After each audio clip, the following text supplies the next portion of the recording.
There I am. It's the Canes Corner podcast. Welcome. I am Adam Gold. Thank you very much for hanging out.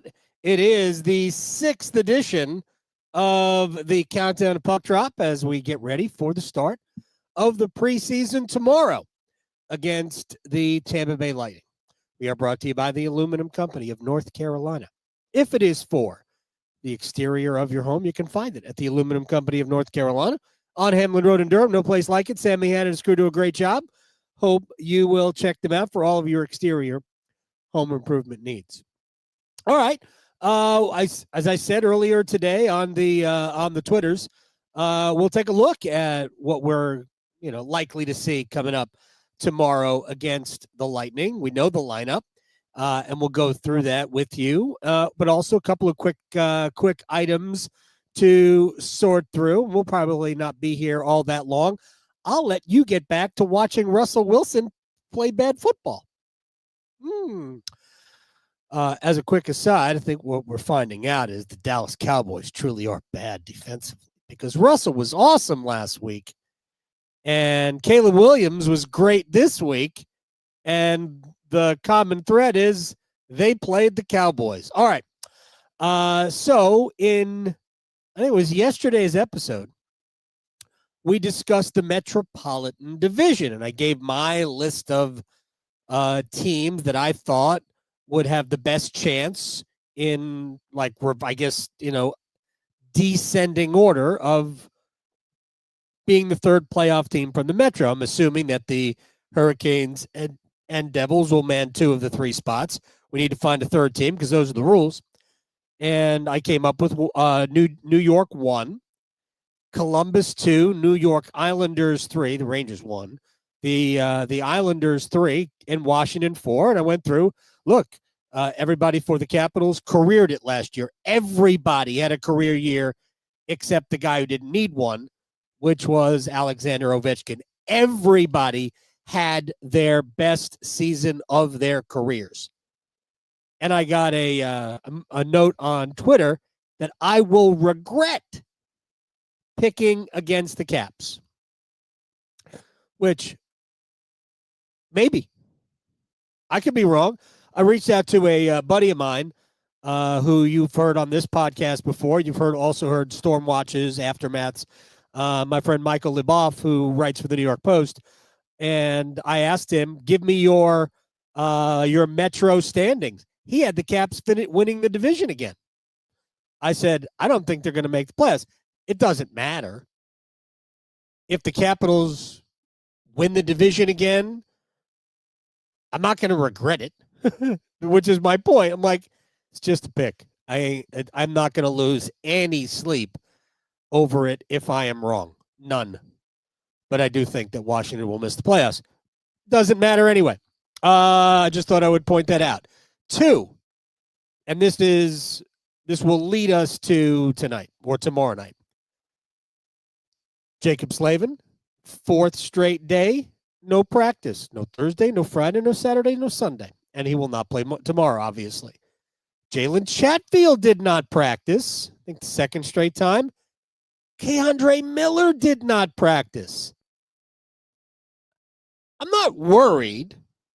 It'd be great if all 3 were 100% healthy. And if you told me that those guys not practicing and potentially not even playing in the preseason would mean that they would be 100% healthy on October 9th when the New Jersey Devils knock on Lenovo Center's door, I'd be, let's not even look at him. I got no problem with it. But I'm also not going to say that I'm not concerned because training camp is there for a reason. And Rod is putting the best spin on it that he can. But he said, if this was a regular season game, they would play. I ain't sure. I'm not sure about that. So we'll see. Keandre Miller's been wearing a yellow non-contact sweater since training camp started. Mark Jankowski is also wearing one of those. So that's 3 of your 4 best defensemen. Full stop. Slavin, Chatfield, Miller. Maybe your 3 best defensemen, to be perfectly honest. So there we are as we head to the first preseason game. All right. The team sheet is out, and we've got cool stuff to think about for tomorrow. The team sheet on it, you knew you were going to get one NHL-looking line. And that line will be Logan Stankoven in the middle, Jackson Blake on the right, and Taylor Hall on the left. I was under the impression, since we'd seen Stankoven with Svechnikov and Blake, that they would put Svechnikov there. Maybe they just didn't want to run Andre out in the first preseason game, but Taylor Hall will take that spot. I do think you got to get Taylor Hall playing with the top guys, because he's going to be on the power play. And he's been in training camp. He's been with Kokoniemi and I think Eric Robinson in what would be Carolina's third scoring line, which, again, they should score. that trio should score. And but this is what we're looking at here. We'll have Hall, Stankoven, and Blake. Now, we thought going in, we saw when Rod lined it up with Stankoven playing center during, the 4 days of practice prior to tomorrow. He joked, well, we don't even know if we'll keep it for, another X amount of practices. Look, he's doing it for a reason. You're going to try it out during the preseason games, and we'll see how it works. I still don't think anything is set in stone for the opener, but my guess is he's going to give it 2, maybe a third preseason game, probably just 2, and then probably start with it at the beginning of the regular season and see where we go from there. This team isn't good enough down the middle to win a Stanley Cup. We've talked about this. So if Stankoven can be part of the solution, great. And in addition, it gives you a chance to get more of your best forwards, more ice time. Because if that's Kokoniemi, that means that Stankoven is playing likely with Stahl and Martinook, which it'll get him on the ice, but he's not playing with guys who score. But then again, he fits there pretty well. We've talked about this before. Both Seth Jarvis and Logan Stankoven play a certain way that just fits the way that Stahl and Martinook play. So if it worked out where, if it doesn't work out with Stankoven in the middle, you can always put Kokoniemi back there, and Stankoven goes to the right of Stahl and Martinook, and your line has a little bit of a scoring touch, which is what they tried to do with Seth Jarvis there. I think it worked better with Stankoven, actually, than it did with Jarvis, but regardless. But they're going to give Stankoven that opportunity to man one of the center spots. We'll see how he does in the faceoff circle. That'll be an interesting thing for me. It's one thing to practice in the middle, and it's an entirely different kettle when you go on the ice and you have to win faceoffs, especially defensive zone draws. You have to assume that during the regular season, you'll still have Stahl there, Aho there, to take those faceoffs. But so a big spot for Logan Stankoven to see if he can handle being a center in the NHL. Played it, minors and junior, but it's not the same. So that's something obviously we'll be looking at. Blake and Hall will be the 2 wingers. We know what we have with Jackson Blake. And it'll be cool to see Taylor Hall get this shot. Hall he actually was less productive, I believe, in terms of points with Carolina than he was with Chicago. You might have had more ice time with Chicago, don't know. But you're playing with a better team. You should get more opportunity. I think it's interesting for Carolina with Taylor Hall. What kind of ice time he gets, where he fits. Right now, it looks like he is going to be on the third scoring line. Power play time, is he going to be a top unit power play? Like, you can make an argument that they should, that Taylor Hall could be on your top power play unit because of his smarts, his ability to distribute the puck, which is excellent. So that will be the NHL line tonight. We are going to see also Bradley Nadeau. I don't know what Carolina is like, how Carolina is likely to configure the lines beyond what I assume will be Hall, Stankoven, and Blake. We're going to see Tyson Jost, Kevin LeBanc. We're going to see Giovanni Smith. Those three veteran players. Jost is under contract. LeBanc and Smith are here on PTOs. The other PTO, Oliver Shillington is also in, but Nadeau is in. Slavin, Josiah Slavin, Skylar Brindamore, Noel Gunler is playing, Felix Unger-Sorum is playing, Justin Robidas is playing. So I don't know if Rod is going to have Nadeau play with a couple of more veteran players.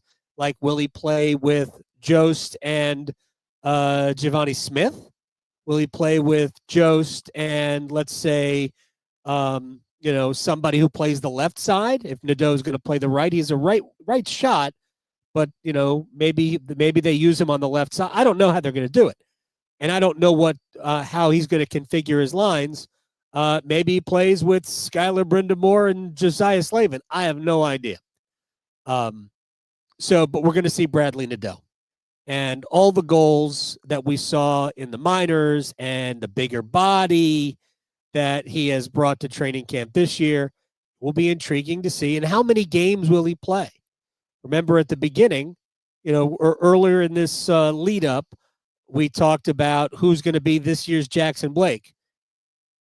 I mean, Bradley Nadeau wants it to be him. He wanted it to be him last year. And we'll see how he handles playing against, and I don't know how many NHL players Tampa's bringing. We haven't seen their lineup yet. We won't see that till sometime tomorrow. But Nadeau will be in. And again, I mentioned Slavin and Brindamore. Skylar and Josiah both had good seasons for the Chicago Wolves, for who they are, right? Skylar he is a defensive center. Like, love to see his continued development, right? He got a couple of games at the end of the season. It was a mixed bag in terms of his play. He did score a goal, but it was a mixed bag in terms of his play. And if Skylar Brindamore wants to be in the NHL at any, to any degree, the defensive part of his game's got to be top notch, because he's not going to make it the other way. And we saw a little bit of a mixed bag. We saw good faceoffs and we saw some not so great play. So it'll be fun to see those guys in the lineup. All right, on the back end. Yes, we will get a chance to see Alexander Nikishin in the lineup tonight or tomorrow night. And my hope is that we will see Nikishin and Charles-Alexis Legault play together, because Legault is also in the lineup, and Legault was my answer to this year's Jackson Blake. Is it him? And think about this. Jacob Slavin, Jalen Chatfield, Keandre Miller, all out of the lineup. Maybe there's a spot for Charles-Alexis Legault. And there are no other veteran, NHL defensemen for Carolina. We're not going to see Mike Riley tonight or tomorrow night. We are not going to see Shane Gostisbehere or Sean Walker.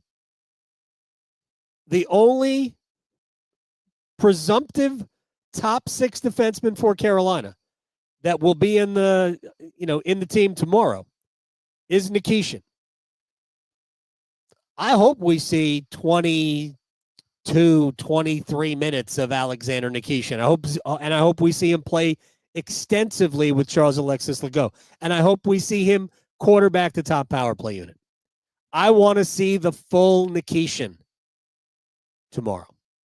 I'm looking forward to that. But I'm also really, really interested to watch Legault go.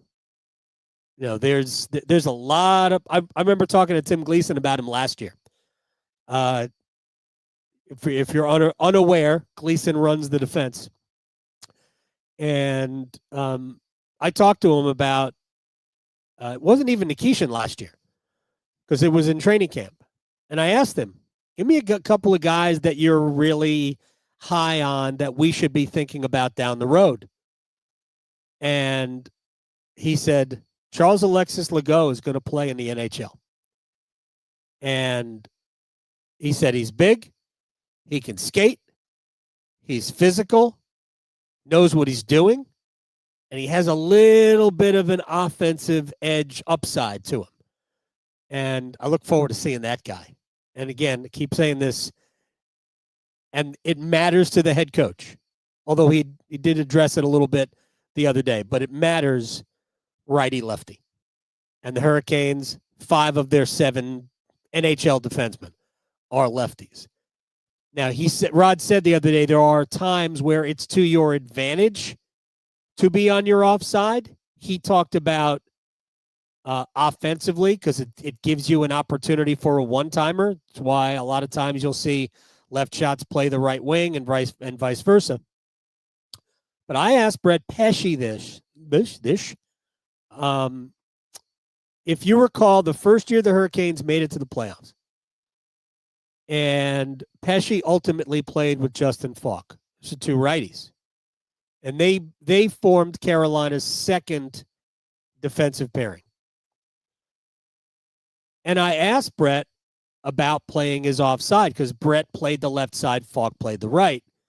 And I said, what about it is tougher? He goes, I mean, it can be a little awkward, he said to me, but he said there are a lot of times it's better to play your offside if you are willing to do it.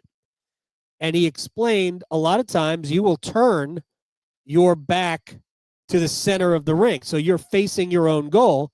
And at that time, your strong side is on the wall, which a lefty has his strong side on the wall facing the other goal and the righty that way. So there are times where it actually works in your favor to play your offside. It really depends on how good an athlete you are, what your hand-eye coordination is like, and Pesce had an elite level hand-eye coordination. But it will just be it matters to the head coach. He'd rather match it up lefty-righty, but we don't have that luxury here. But maybe Charles-Alexis Legault shows enough here in the preseason to push his way into a roster spot. We'll see Oliver Shillington, former Calgary Flame, who's I think a very good person to have around. Look, if Carolina has injuries that are going to need somebody on the injured list, you could sign Shillington to a 2-way contract. And the worst comes to worst, he shows up a little bit, goes back to Chicago and plays. Nobody else signed him. But he had a good year 3-4 years ago with the Flames. It's an interesting, not even a prospect. He's a veteran player. So we'll also see Joel Nystrom, and we'll see Dom Fensor, who's just a dynamite skater. So we all like watching guys like him skate. The 2 goalies tomorrow will be Caden Primo and Ruslan Kazayev. I have no idea. Are we going to see Primo for the full 60? Or are we going to see Kazayev play a period? You'll notice if Kazayev plays because he's 6'6" now, and that's big. Last I checked, that's like a foot taller than me. Anyway, I'm looking forward to Stankoven in the middle. I'm looking forward to watching Bradley Nadeau. Justin Robitaille's a fun player to watch too, so let's not sleep on him. And obviously, Alexander Nikishin, number 21. I hope to see him play a whole bunch of minutes, and Charles-Alexis Legault as well. So that's your look at the roster for tomorrow against the Tampa Bay Lightning. And now we start. So we'll see you for the pregame show, Stormwatch, 6:30. 7 o'clock we do the game. Then we do the aftermath when it is all over. And then we get to the first preseason Canes Corner podcast, brought to us by the Aluminum Company of North Carolina. If it is for the exterior of your home, you can find it at the Aluminum Company of North Carolina on Hamlin Road in Durham. No place like it. Sammy and his crew do a great job. Check them out. See you tomorrow night after the Canes and the Lightning. I'm Adam. Peace. Bye.